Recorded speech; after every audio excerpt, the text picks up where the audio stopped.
Hello, hello, hello. Shalom, shalom. Hello, Yuda. Hello, Israel.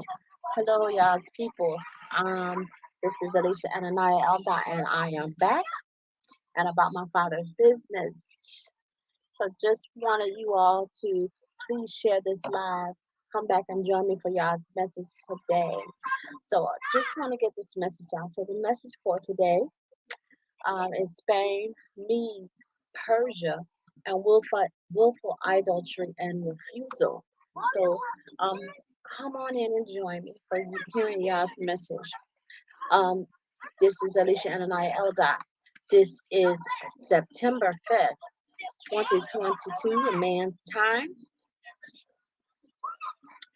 I am outside bringing this word to you today. You may hear kids in the background.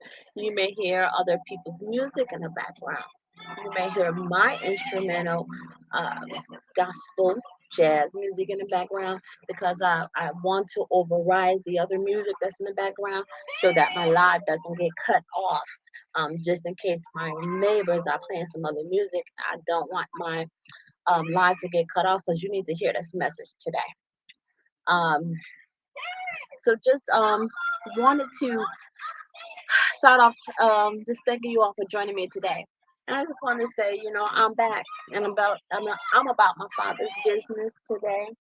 I really have missed you all, and whenever I'm not on my mission, I have a hard time in life, and I'm missing something, and I was feeling a beckoning, right?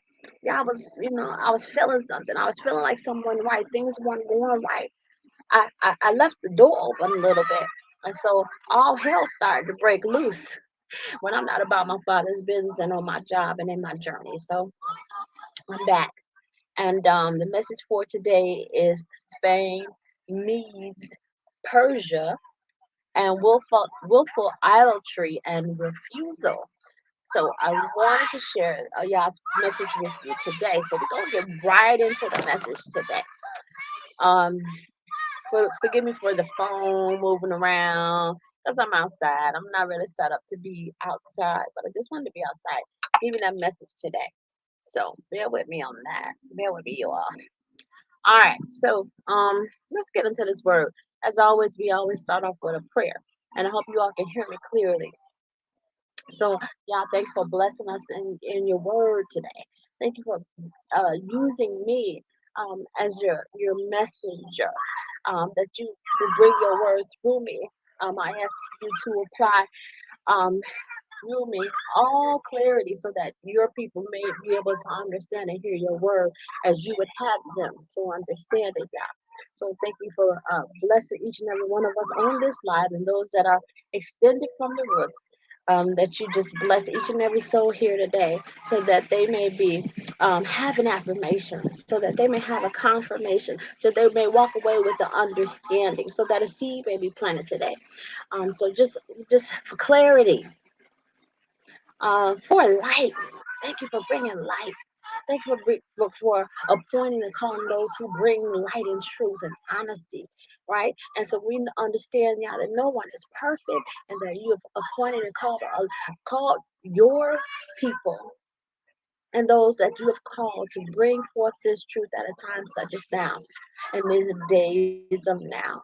So we ask that your word go forth and that the masses may understand and that your people, Judah, may know who they are and whose they are. Thank you for the blessing to your word. Hallelujah. Word coming down. So share this word, share this word, share this word. You all know these lives are not glitz and glamour. I'm not all drewed up, right? Because this is supposed to be simple. I'm not supposed to be this is not my word. This is not my life. I'm not trying to impress you. I'm just trying to be on my mission. So I want you all to understand that.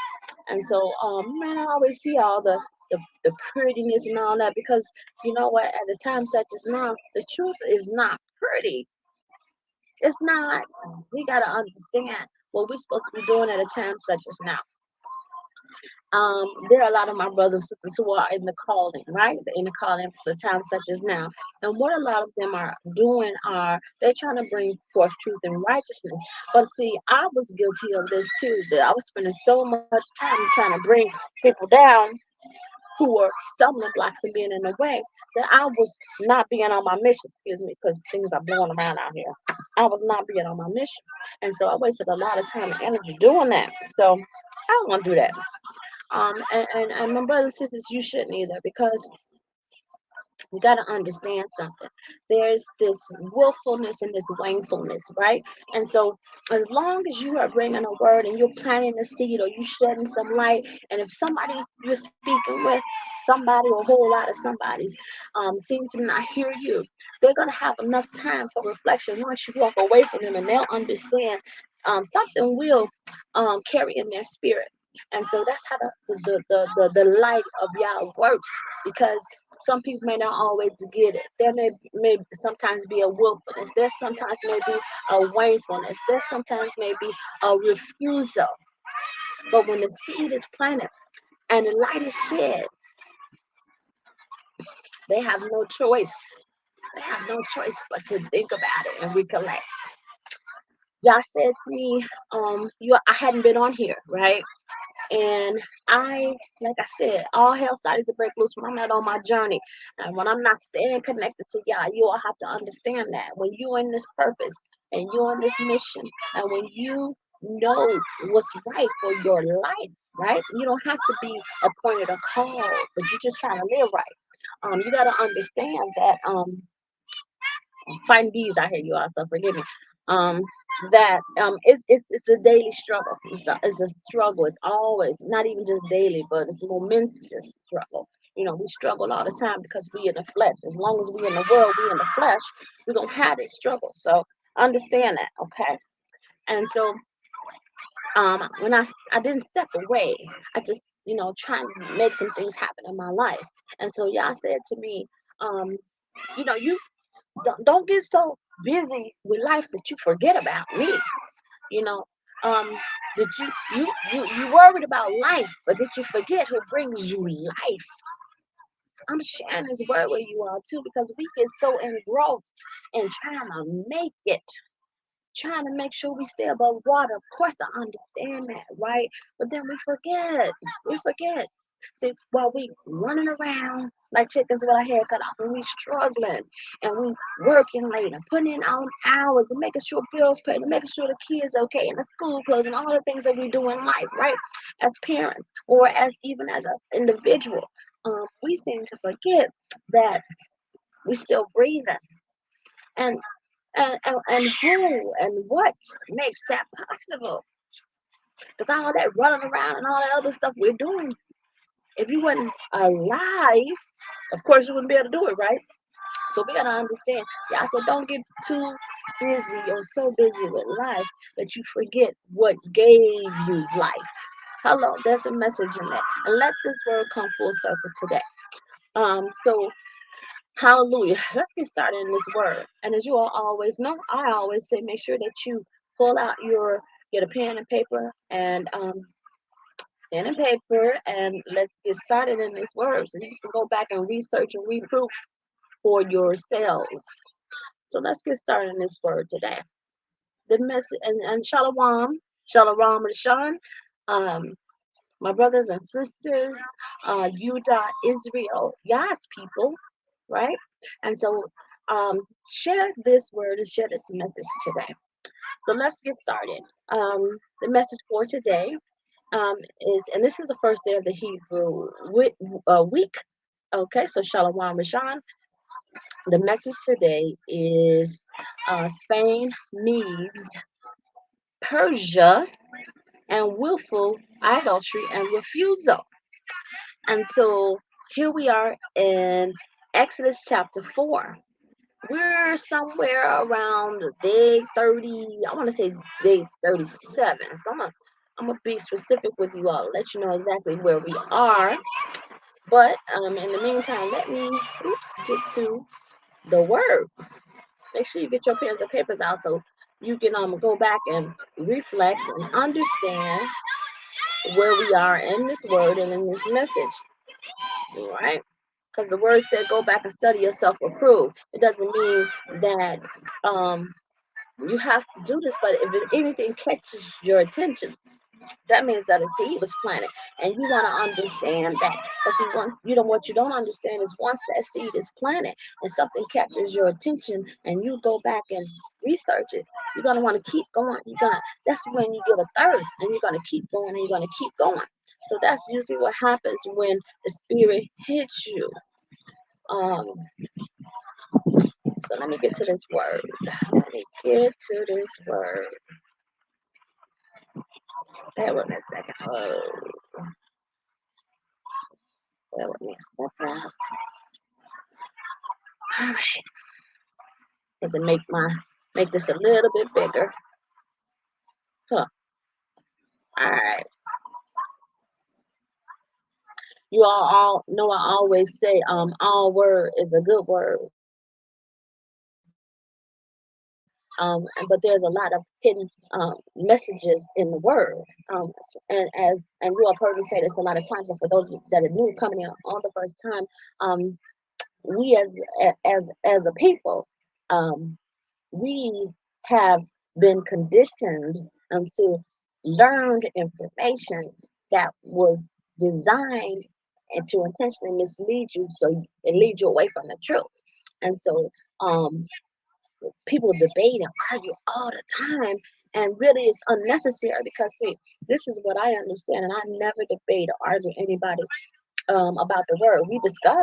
We absolutely discuss, and we go back and find scriptures and back up the information with scriptures, with the word only. No books written by men.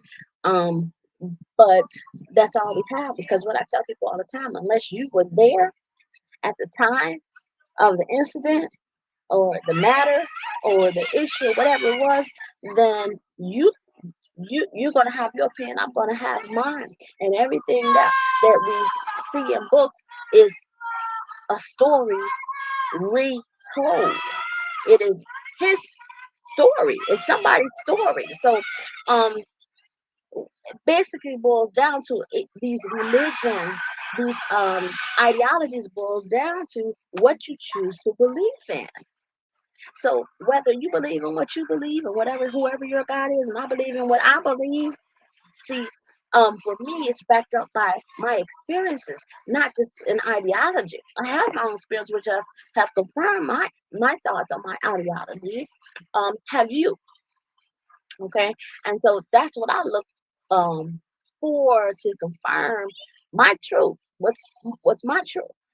Not just something somebody taught me and I said is orderly and I want to fall in line with it, and the people are wearing certain colors and the women are doing this and the men are doing that, and so I want to be a part of something because it just seems so orderly. It is of man, right? And so we gotta have to be mindful of that. What did God say? What and when we say God, there's so many gods. So who are you speaking to specifically? So keep those thoughts in mind, those questions in mind. Bear with me. Gotta get these bees away. Get away. All right. Sorry, y'all. Okay. Um. Yeah. So let's see. We the last time I was on, we was in day 37. So today is day 38 of Exodus chapter 4. Um, this is Rishon, the first day of the Hebrew week. The message for today is Spain means Persia and willful adultery and refusal. So let's get into this word today. Bear with me.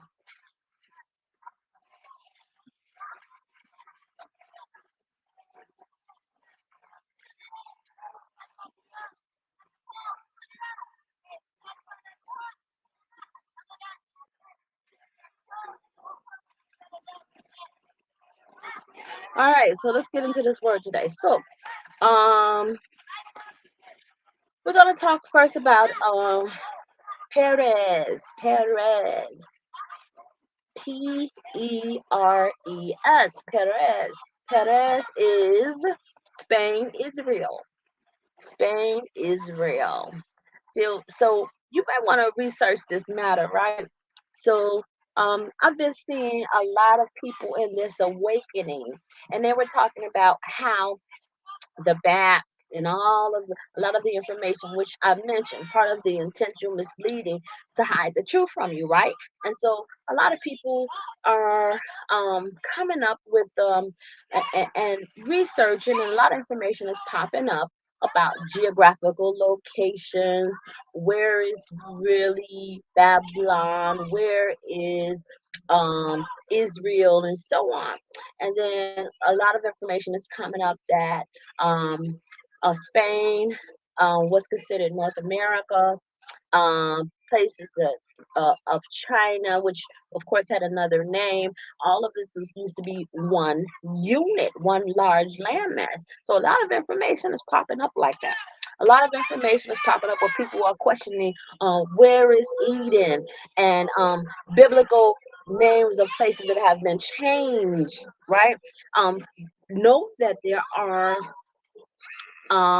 religious groups that have renamed geographical locations um, equivalent to names of biblical places in the Bible here in North America.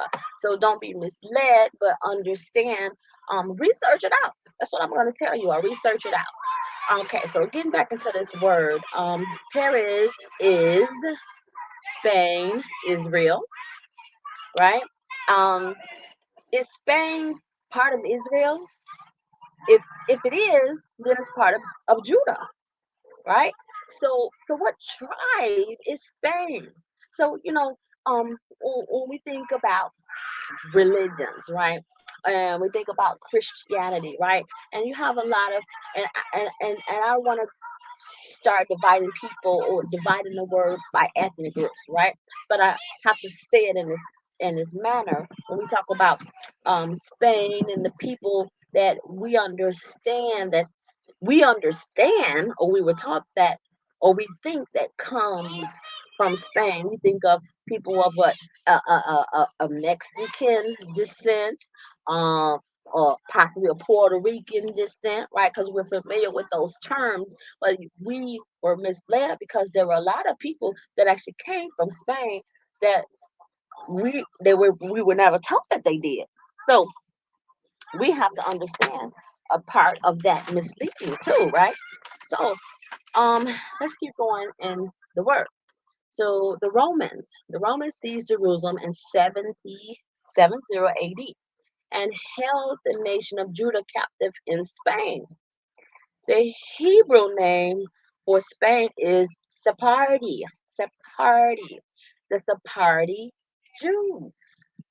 So there were people, a group of people who went into Jerusalem in 70 AD.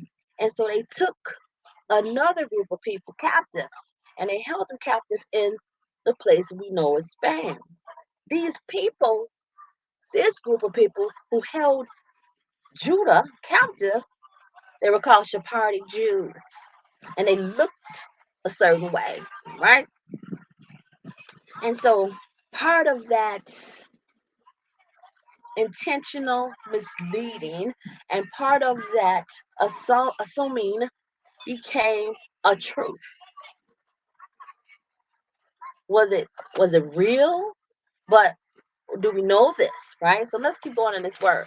So Sephardic Jews are Spanish Jews.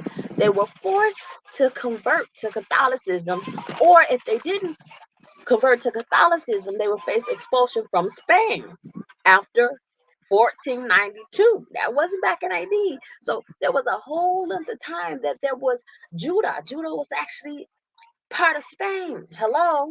It's like, here's this information. What you gonna do with it? Did you ever know this? But here it is, and the inside of a sentence is hidden information, right? And it's telling you Judah was part of Spain, right? It says if that's the case, then Spain is part of Israel. Israel, you're part of Judah, right? But where is it geographically? But here's this information telling you. So here's some hidden information. Hello, Hello, open this up, research it, right? So I'm gonna keep going. So these Sephardic Jews are Spanish Jews who were forced to convert to Catholicism, or they will face expulsion from Spain. They will be moved from Israel, right? And then they settled in different parts of Europe and the Middle East. So the great majority of the Jewish communities in Iraq and all of those in Iran, Eastern Syria, Yemen, Eastern Turkey, they're descendants of pre-existing indigenous Jewish populations. So when we talk about the word ancestors, right? So even if you understand the northern kingdom and the southern kingdom and Rehoboam um and his brother and what happened during that biblical history, right? Yes, they were ancestors. Yes, they were related. Yes, they were together at one point and they divided. So yes, they had the same ancestors, but when they divided because they did not um, honor the same ideology. One kingdom began to worship idols, and the other kingdom decided we're going to stay with the original teachings of Yah, right? And so that's what happened, right? And so these Sephardic Jews, when they left Spain and they started going to Iran, Eastern Syria, Yemen, Eastern Turkey, um, and um they started to build their own ideologies and religion. And for those that stayed in Spain, that converted to Catholicism, you got to understand that they also were induced to a religion, right? A religion that Rome developed. It wasn't of Yah. So you had these people that were together at one point, and here's one group of people that stayed and they were induced to a religion that was developed by man. And you had another group of people, remember they were part of one unit, one mass of people, and they went off and then they started to build their own religion and ideologies. So understand that.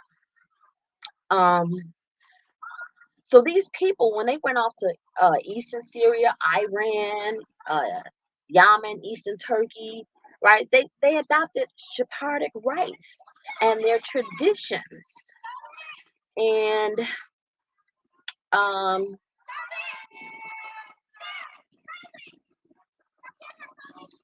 they had a cultural diffusion, right? And so then they started giving themselves a whole different term and a name. They called themselves Mizrahi Jews.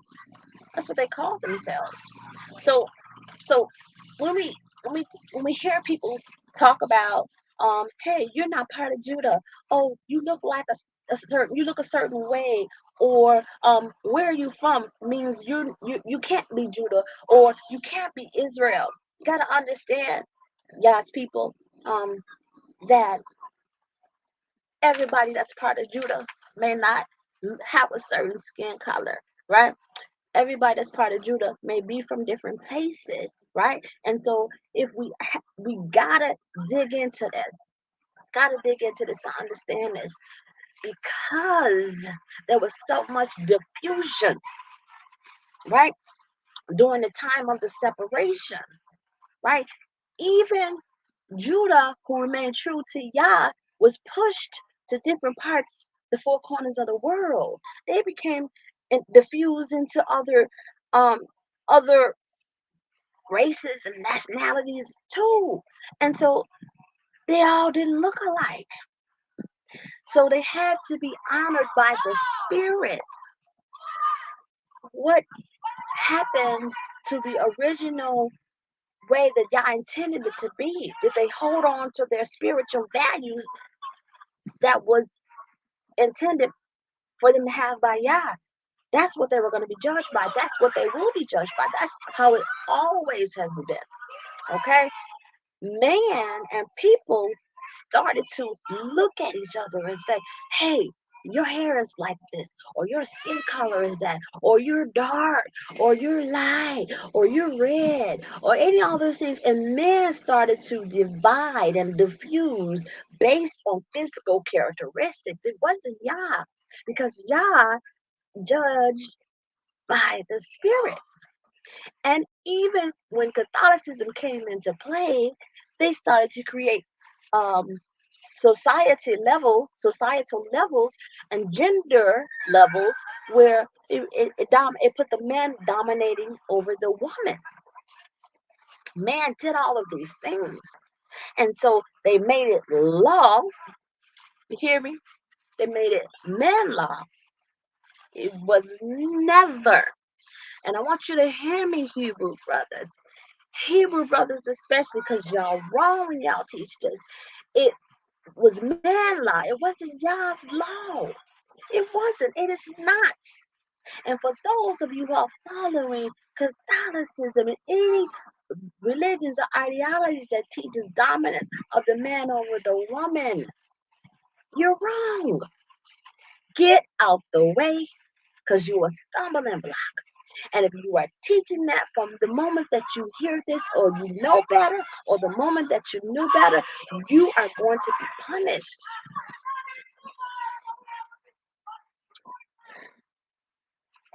Getting back to this word.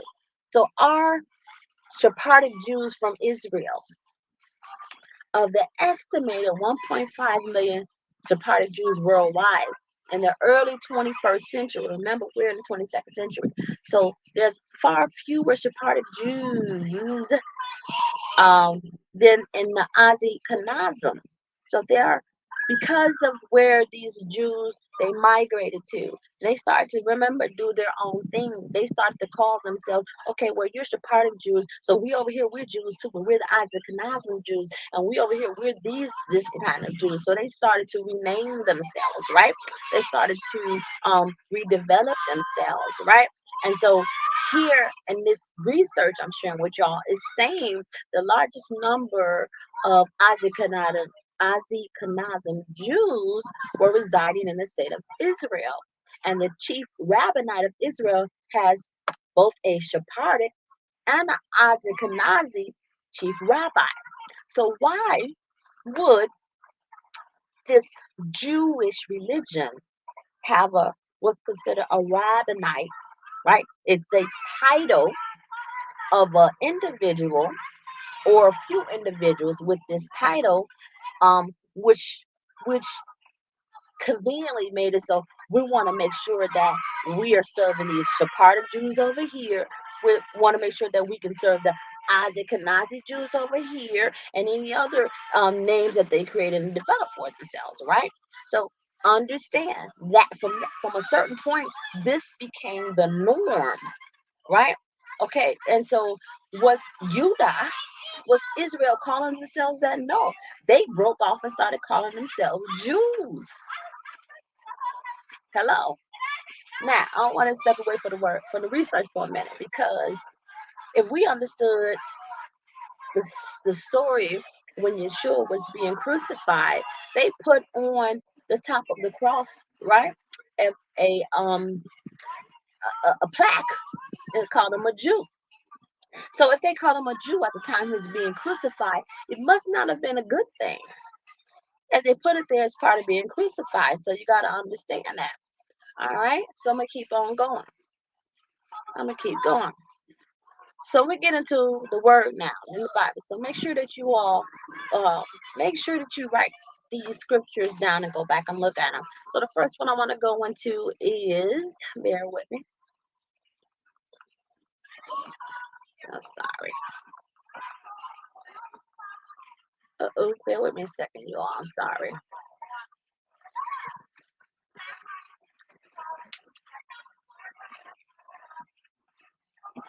Uh, just 1 minute.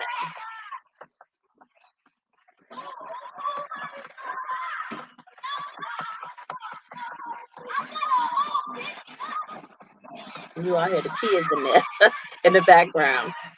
All right, so the first scripture I want to go into is Daniel chapter 5, verses 31. It's about Belshazzar. Belshazzar is killed. Daniel chapter 5, verses 31, and it reads, Darius the Mede received the kingdom, being about 62 years old. So remember, the title of this message is about Spain. I just told you all about Spain. You didn't know that Spain was part of Israel. The other name for Spain was called Perez, right? And it's telling it's and it told you that there was a group of people that separated and divided and migrated, and they started developing themselves, right, and called them their own name. So there was a great diasporic movement of Spanish Jews when they left Spain. They went to Europe, they went to the Middle East. So therefore, um, at some point, at some point prior to that, we wanted to talk about Medes. Now, remember, and excuse me, I have hiccups.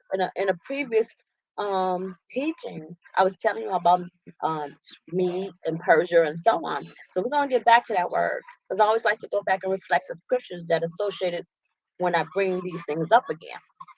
But here in Daniel 5:31, it was talking about how Darius, he was from Kingdom of Medes, right? And he was 62 years old when Belshazzar was killed, and he became the king.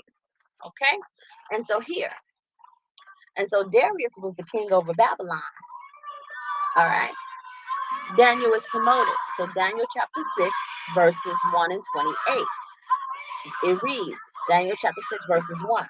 It pleased Darius to set over the kingdom 120 local governors who should be throughout the whole kingdom. So here was Darius being a king. He started putting together a political system. He did helped he someone helped him develop this political system over this big, wide geographical area with large borders, which was considered Babylon later, right? And so he started taking individuals and putting them over different areas and made them governors, right? This is biblical time, during the time of Daniel, right? And biblical history, but we still have governors. Hello. It was a system that was developed way back in biblical times. Hello. Let me keep going in this word. Daniel 6:28. Darius' wise decree. So this Daniel prospered in the reign of Darius and in the reign of Cyrus the Persian. Cyrus was from Persia, right? Darius was over Babylon. Now, Daniel chapter 9, verses 2. I'm going to keep going in this word. The understanding of Daniel. In the first year of his reign, I, Daniel, understood by the book of Numbers about which of Yahweh's word came to Jeremiah the prophet for accomplishing the desolations of Jerusalem, even 70 years. So here was Daniel in Daniel chapter 9, verses 2, and he was saying there was a prophetic word that had came about that time that this thing was going to happen, that there was going to be a man, and this man was going to rule. This was Jeremiah. This was Daniel saying Jeremiah the prophet already foretold this prophecy, and so within a 7 year span, some things was going to happen. This is what Daniel was saying. Okay. So in Daniel 9:1, he says, in the first year of Darius, the son of Ahasuerus, and sometimes I don't pronounce these right, bear with me, of the offsprings of the Medes, who was made king over the realm of the Chaldeans. The kingdom was Babylon. So here was in Daniel chapter 9, verses 1, this kingdom that Darius ruled over, this is when they gave, and this assumed name was considered or called Babylon. Now, it probably was given other names, right? Based on who was interpreting, who was teaching about it, who was telling about it, and so on. But biblically, excuse me, it was called Babylon. So Daniel chapter 9, verse 7, the intercession of Daniel. So intercession means Daniel interceded. He came, he was speaking on behalf of someone. Okay. Now, Daniel 9:5. We have sinned and we have dealt perversely and we have done wickedly and we have rebelled, even turning aside from your precepts and from your ordinances. Right? He was Daniel, right? And he was interceding for Israel, for Yah's people, and he was an intercessory between the people and Yah. So prior to Daniel being the intercessor, it was Jeremiah the prophet. And see, the people didn't want to listen to Jeremiah the prophet. They kept saying, "No, you're not from Yah. You're not from God. We don't want to listen to you." You know, and so for that they were punished. These people, Israel and Judah, never wanted to listen. They wanted to do their own thing. Even the remnant that were left after captivity decided, and this is who we're speaking of specifically, the remnant of Israel and Judah that were not taken in captivity when everybody else was, they didn't want to listen either. Right? And because they didn't want to listen, the remnant was punished. Okay? That's when they were separated and divided and sent to the four corners. The remnant was. Okay? And I talked about this in the previous lesson as well. And so here was Daniel and during his time in Daniel chapter 9, verses 5. And he's saying, we've all sinned. Even now, we've all sinned and we've dealt perversely and we still do. And he said, we've done wickedly and we still do. And he said, then we've rebelled and we still do. And he said, even turning aside from your precepts and from your ordinances, and we still do. Most of us only want to deal with and listen to man's precepts and man's laws and man's ordinances. You have more belief into what man said, and man written down, and man's laws and what Yah said. Because you got to understand, and people will lie to you and tell you that what's written into the Bible, and this is what you got to understand before I complete what I want to say to you all, is that a lot of information that was written into the Bible was written based on, they edited based on who was the king in order to control the masses. The Bible was edited a lot of times based on who was in authority in order to control the masses. That's why the word says on the end times, when Yah said, "I'm coming back," and it said, "At this point in time, we are not wrestling against flesh and blood, but against those in authority and those responsible in principalities, right? And we're not wrestling with blood; we're wrestling with the spirits of these people." Okay. And so here, I'm gonna keep going in this word. So when Daniel was speaking of and he was recalling what Jeremiah the prophet said, what's going to take place over the span of 70 years. Here was Daniel in chapter 9, verses 24. He was having this revelation again, and he was of the 70 weeks. And the 70 weeks are decreed on your people and on your holy city to finish disobedience and to make an end of sins and to make reconciliation for iniquity and to bring an everlasting righteousness and to seal up vision and prophecy and to anoint the most holy.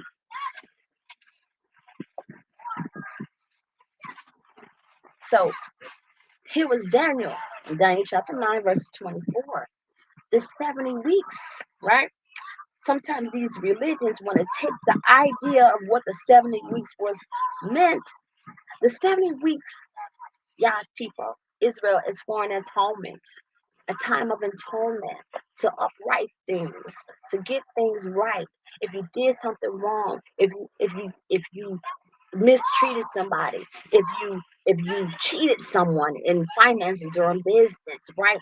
If somebody served you in some kind of way in servitude and you didn't complete the transaction or something happened or wasn't right, it was a time of atonement, right?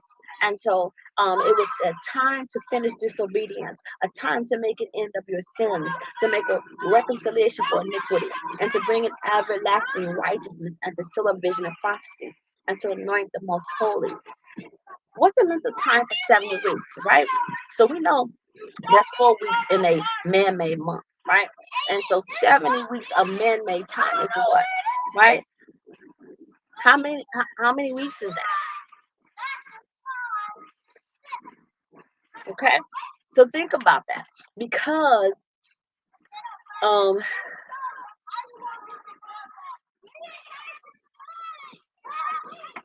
hold on a second, y'all.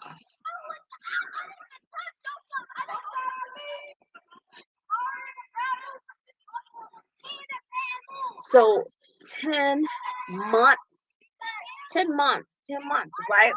So 10 months, it's around 10 months, give or take, right? Of man-made time, right? Um, I'm sorry, not 10 months. I'm incorrect on that. Um, but think about the length of time, and man-made time, that is. Um, the the length of man-made time is confused because the months and the days that we were taught are not equivalent to the intention of Yah for the 70 weeks.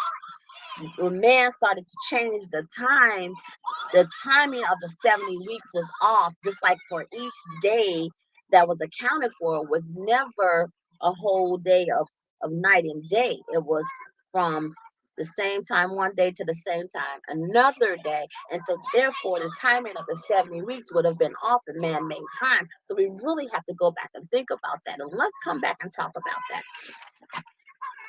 Um Daniel chapter 10, verses 1, the time of the vision. So, in the third year of Cyrus, king of Persia, a thing was revealed to Daniel, whose name was called Belshazzar. And this thing was true. It was even a great warfare.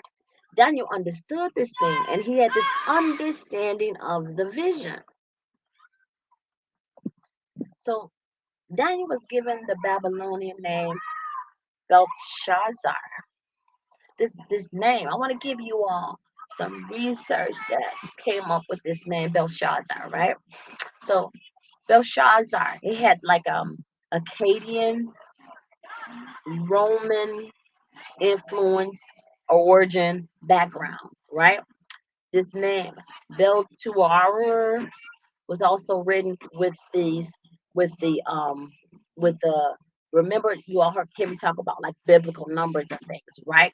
And so the name, the number that is associated to is a number combined with letters and a number. So NIN 9 is associated to Belshazzar, right? And then also in the research, these letters came up LUGAL, right? And then two symbols, one on each side, like diamonds, with an E in the middle. These came up in the research. So I'm gonna keep going. Let's see if these things come full circle. So while his companions are given the Babylonian names Shadrach, Meshach, Abednego, Daniel and his friends refused the food and wine provided by the king of Babylon to avoid becoming defiled. So what is this saying? So during this time of Daniel chapter 10 verses 1, evidently they were taken into some kind of bondage, right? They were held, restrained some kind of way. Daniel and his friends, his companions, Shadrach, Meshach, Abednego, right? And so they kept sticking to the original understanding ordinances of Yah. They refused to be changed and their minds be turned around, right? They refused to have a divided mind and a changed mind by being forced. And so even to the point where they were in bondage, they may have been hungry, they may have been thirsty, but they were not going to take that food by those who kept them in bondage because they felt it would defile them. They were standing on their principles. So keep that in mind, okay? Restoration of Gomar to Hosea. Bear with me a second. Let me check the time. I don't try to keep you all on too long, right? Let me see how long I've been on here. All right, so I got about 20 more minutes. 20 more minutes. All right. So Restoration of Gomar to Hosea. So we're in Hosea chapter 3, verses 5. I want you all to go back and read the whole chapters of Daniel so you can come into the understanding of the specific scriptures that I mentioned. Because although these scriptures are relevant to the teaching today, what Yah wants you to know specifically for better full understanding, if you go back and research and study the whole chapter, which includes the chapters, the verses that I gave you, it's like your understanding is gonna come full circle. You're gonna understand what Yah wants you to know today. You're gonna carry away some things that what Yah needs you to understand that was written back there for a time such as now. All of these teachings, the ones that are called appointed, God are calling these people to teach you truth so you can understand what you should be doing for now. It's not about, oh, let's go back and understand all these things that happen in the Bible. There's no time for that. God is taking this time for you to understand so you can press forward into the next and the last part of the time such as now. So what was, what is, and what's to come, God wants you to understand so you can do better, so you can get to the promise, so you can understand and be part of the covenant. That's what God wants for you, remnant. Okay? So let's go into restoration of Gomar to Hosea. Remember, I talked in another teaching about who was Gomar, and who was Hosea, right? So anyway, let's go to Hosea chapter 3, verses 5. And so Hosea 3, verses 5. And so it reads, afterward, the children of Israel, hello, shall return and seek Yahweh their God and David their king, and shall come with trembling to Yahweh and to his blessings in the last days. Listen, I'm gonna read this again to you all. There's going to be what is to come. A restoration of Gomar to Hosea. Find out who Gomar is. Find out who Hosea is. Right? Um, these here, this word in Hosea 3:5 is saying these children of Israel, they're gonna return. They're gonna return to a place, right? Oh, is it saying they're gonna return to a place, or they're gonna return to proper thinking? They're going to return to what Yah told me a long time ago, and I shared with you. Yah said, go back to the original time. Go back to the original way I want you to think. Yah said, go back to the origin. Go back to where your ancestors were, because we like to call out our ancestors. And I tell you all the time that some of your ancestors, they went wrong too. They made a left turn and they shouldn't have. They started worshiping idols and they shouldn't have. They started going to Lucifer and they shouldn't have. They started being going to the adversary and they shouldn't have. So don't always be calling out your ancestors unless you know they was of Yah. So I'm telling you all that, right? And so here, Y'all is saying to you right now, Judah. Y'all is saying to you, Israel, right now, that I want you to return to the original time of antiquity, when my word was my word, before it was defiled by man, before man edited. I want you to understand what I meant. I want you to understand what I said. It was simple. Israel. It was simple, Judah. I need you to understand what I wanted you to do. It wasn't hard. And all you had to do before I even wrote it on tablets for Moses is listen. That's all you ever had to do, Yuda. But you refused me and you didn't want to listen and you wanted to do what you wanted to do. And your anxiety overtook you. And Yah said, if you would have just listened to me, it was very simple. And sometimes if you didn't have the answers, you just need to sit and wait and peace be still. And I'm telling you, my Israel, and I'm telling you, Yuda, right now, that's what you need to do. Even through times such as now. Right? Keep going in this word. People are willful. They have a willful refusal to return to Yah. They have a willful refusal on purpose. They refuse to listen. You know what the adversary wants you to do right now. Everybody under the sound of my voice. The adversary wants you to be busy. So busy that you forget about Yah. Worry about them bills and them kids, how to feed them, how to clothe them, what you driving and what you looking like in your relationship, which your relationship is not of Yah. That's what the adversary wants you to do. The adversary wants you to be sad and fighting and arguing and depressed and going through all these things, because if the adversary says, I can break you down, if I can break your will, if I can make you forget about Yah, if I can make you question, why is Yah allowing me? If you have a God, why is your God allowing you to go through these things?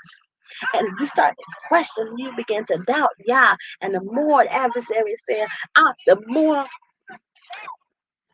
travail that you travail in, the more tumultuous your life is, the more I send you to do hellish things, you are going to turn away from your God and you're going to turn to me. That's what the adversary is saying. That's what the adversary expects of you. And so, what you have to do is diffuse.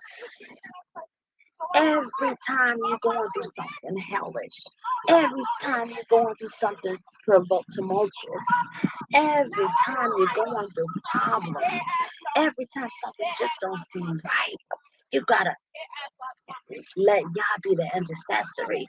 Stand in the way, ask for help. Okay, because if you can't do it by yourself, then all of us are not strong enough, and all of us are not strong all the time. We need that help, right? And so here in Hosea 3:5, here is Hosea 3:5, and it's saying, Israel shall return and seek Yahweh their God and David their king, and shall come with tribute to Yahweh and to his blessings in the last days. And I need you all to know, for me, this is my opinion, right? Because I tell y'all, who wrote David their king? Who wrote this in there? Right? Because who made David the king equivalent to Yahweh their God? Somebody wrote that in there. This is just my opinion, because it was never supposed to be. And I need you all to understand that the Bible was edited to whoever was in authority at that time, whoever the king was, whoever the governor was, whoever was in authority and had the responsibility or had the access to re-editing the scripture, the word. And so they wrote that in there. David their king, whoever the king was, whoever whatever Bible, right, they had at the time, they could have inserted somebody's name. Hello, right? You got to remember that. Even when you think of the King James version, same thing. It's the King James version, right? Where is the original word from Yah? And who has it in their power, possession, and authority? And why is it not open to the world? And if somebody actually does have the original scripture, the original Bible, why are they holding it from people? Because it's not theirs to possess. And if they feel that they have to possess it and hold it from you, then it's gotta be some truth in it. If they gotta hold it and keep it from you and insert their own version of what they want you to know, then they are preventing you from knowledge. Okay, that's what you need to know, right? And then it says, let's go into Hosea 7 now. This gonna come full circle. We're gonna finish this today. There was a rule, there was, there is, and there will be up until the end, right? Last days, a willful refusal to return to Yah. So Hosea 7:9. Make sure you write this scripture down. Strangers, it reads, strangers have devoured his strength, and he doesn't realize it. Indeed, gray hairs are here and there on him, and he doesn't realize it. There's a willful adultery, and people say adultery. They think adultery. I don't idolize anything. I don't worship statues. You don't have to worship statues.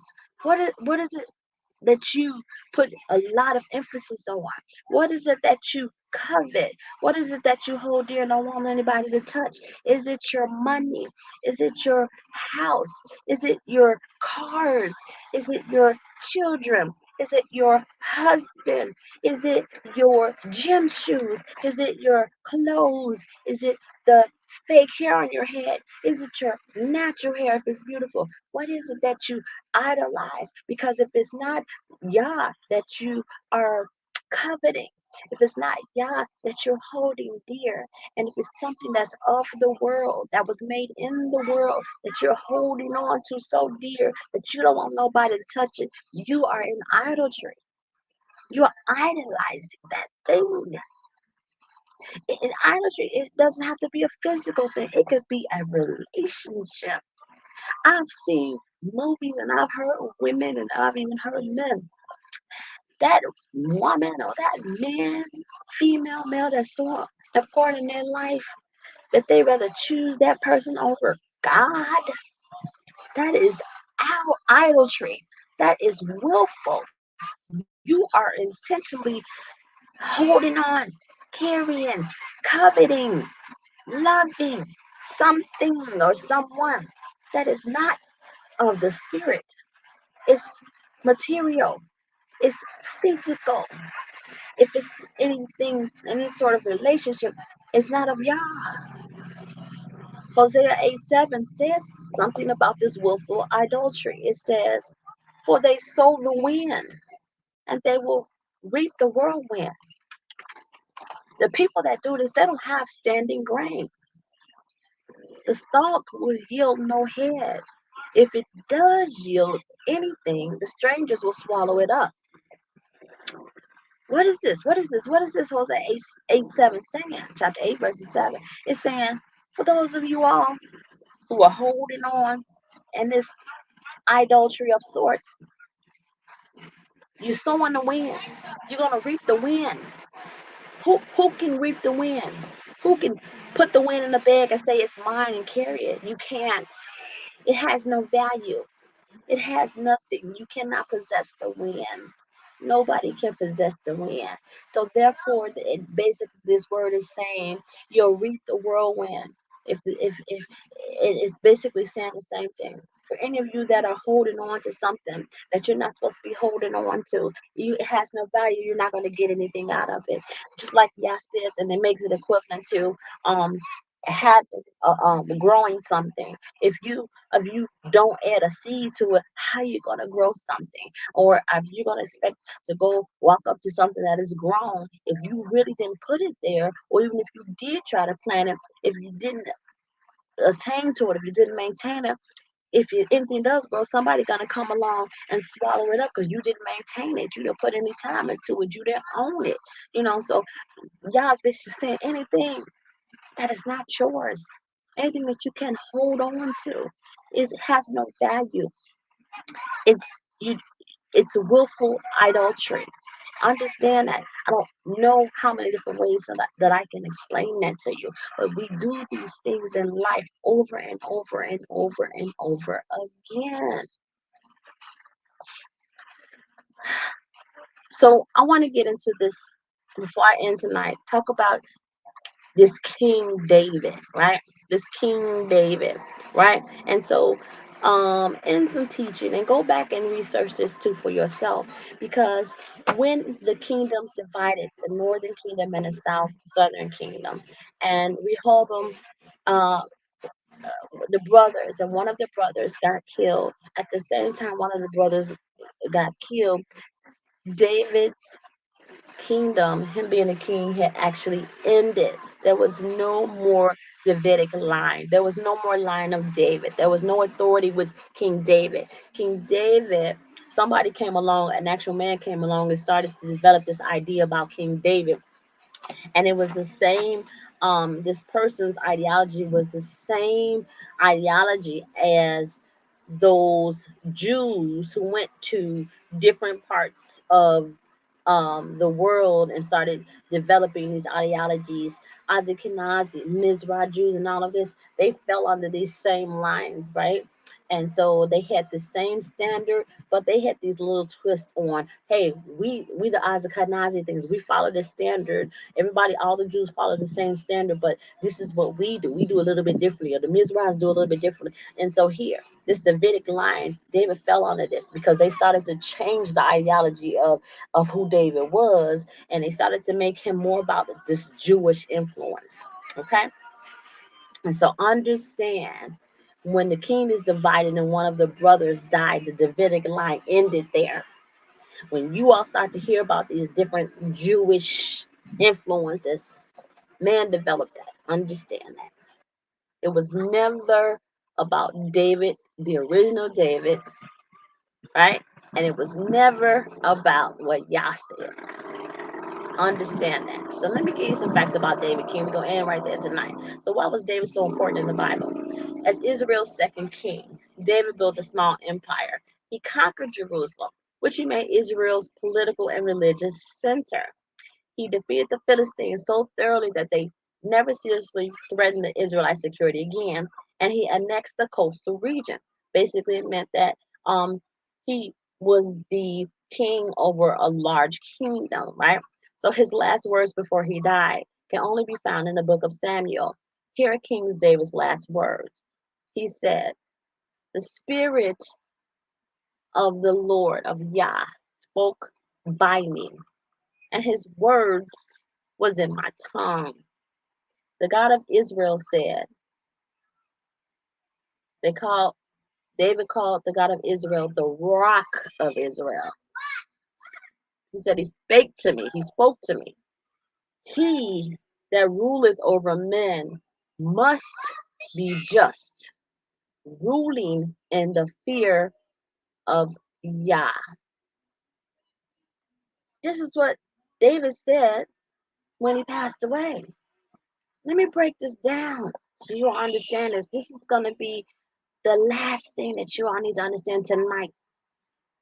When people talk about, oh, y'all love King David, y'all love David, right? But who the people, the Jewish people, the influence changed who David was, changed to who David is right now, was not what Yah said, was not the David Yah knew, right? And so here was remember, in this research, I found out that David started to develop these political and religious centers. He was part of the development of that.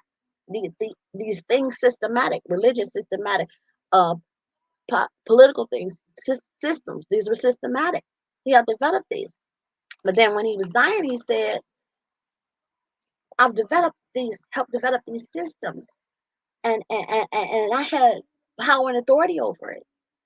But I realized that since these systems are in place now, and there are men I made governors, right? There are people that I made governors, and they're ruling over people. There are these powers and they have these authorities, but if they don't fear God, if they don't fear Yah, these people that are in these high places of power and authority, if they don't fear Yah, it's going to be bad." David's last words said, if the people that are in high places with power and authority and principalities, if they don't fear Yah, it's going to be bad.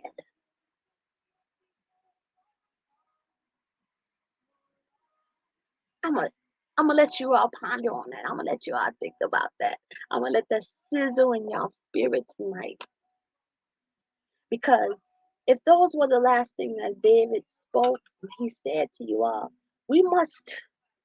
there must be a fear of Yah, because these systems are in place right now. Because if we're not scared of Yah, then we side with the adversary, and things are going to be bad. Things are not going to be of Yah. Things are going to be evil. There's going to be an imbalance. People are going to be treated wrong. Um, you know, this is, it was almost prophetic that David was saying these things were created, but they can't get out of hand. Here we are in a time such as now, with this imbalance of justice, this imbalance of principalities, this imbalance of humanitarian values. Here we are with this imbalance of morality issues. Here we are with this imbalance We don't even realize what's wrong is right and what's right is wrong. Here we are with this imbalance of not understanding what's really truth and what's really a lie. Here we are with this imbalance of seeing things wrong and we looking the other way. All of these imbalances are in place now because we forgot. We forgot who Yah was. And let this thing come full circle tonight. Because I started off this message tonight telling you all, Yah said, don't get so busy with life that you forget who I am. Because if you do, you're forgetting who's giving you life. What is giving you life? What is sustaining your life in the moment you are in the second you are in? And here was this word going back in time. And here was David saying the same thing. Here, all things systematic. If Yah's hand is not in it and is by man is of the world, it will never be good because the world is sinful and, and there's iniquity and there's diabolicalness and there's imbalance. Hallelujah. Understand what Yah said. Yah said, go back to antiquity, to my original, not what was written before the tablets. Yah said, I need you to love me. If you love me enough, you'll listen to me. And all you have to do is do what I ask you to do. If you love me, then you'll love your neighbor like you love me. If you love me and there's love in you, then I don't have to give you the full instruction. Because out of love comes a willfulness to do what is righteous. You don't need a whole lifetime of teaching to understand that. Because God said, whatever already put inside you was the backup plan. You never had to have a Bible cracked open. You never had anybody to teach you or preach to you or tell you anything because I put the backup plan in you just in case somebody taught you wrong. And you know what the backup plan was? It was the discerning spirit in you. You already knew when it was wrong. You already knew when it was right. You know it didn't feel right. That was the backup plan. And so if you chose to ignore your discernment, you already went against me. Let this word come full circle tonight. You that I love you. God's people, I love you. I gotta stay on my Father's business because I want you. I want to see us win. I want to see us reach the covenant. I want to see us in New Zion. I want you all to love y'all because you understand and you know. You know the truth. You all already know I said every word is a good word. There's so much that you don't understand. There's a lot of things that I don't understand. Guess what? I'm learning as you learn. When y'all show it to me, I gotta go and research it. I gotta go figure it out. As y'all, bring understanding to me.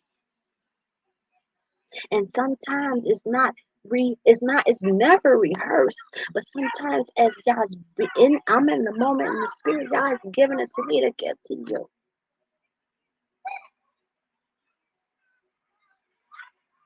There is no way. There is no way. And people don't understand this. They want to always look at people and go, hey, this person been doing it for 25, 30 years. Guess what? So what? So what? If they was doing it for 50 years, 60, 70 years, were they doing it in the right spirit? And what spirit were they under when they were doing it? And were they serving themselves or serving man or were they serving Yah? We got to stop doing that. During this time of apostasy, so many men have lost themselves. And when I say men, I don't mean just physical men, I mean people in general. Because the word said during this time of now, people will be lovers of self. They won't be inclined to hear the truth. Some of y'all don't want to know the truth.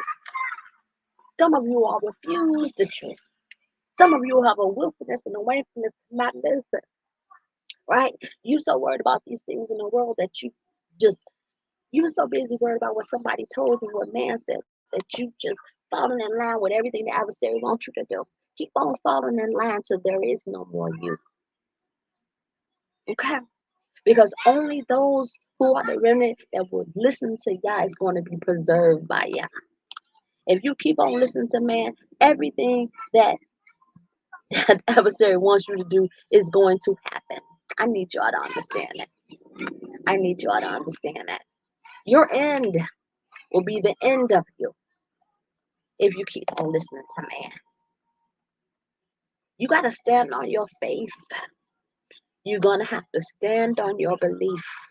If you can't see it, if you don't understand it, if you can't feel it, just like you didn't know all the answers or didn't hear all the answers and it wasn't publicized and it wasn't put on the news, but you still went anyway because you chose to believe. But you refuse Yah the same way you chose to believe. Wake up before you die, Yada. Wake up. I love you all to life.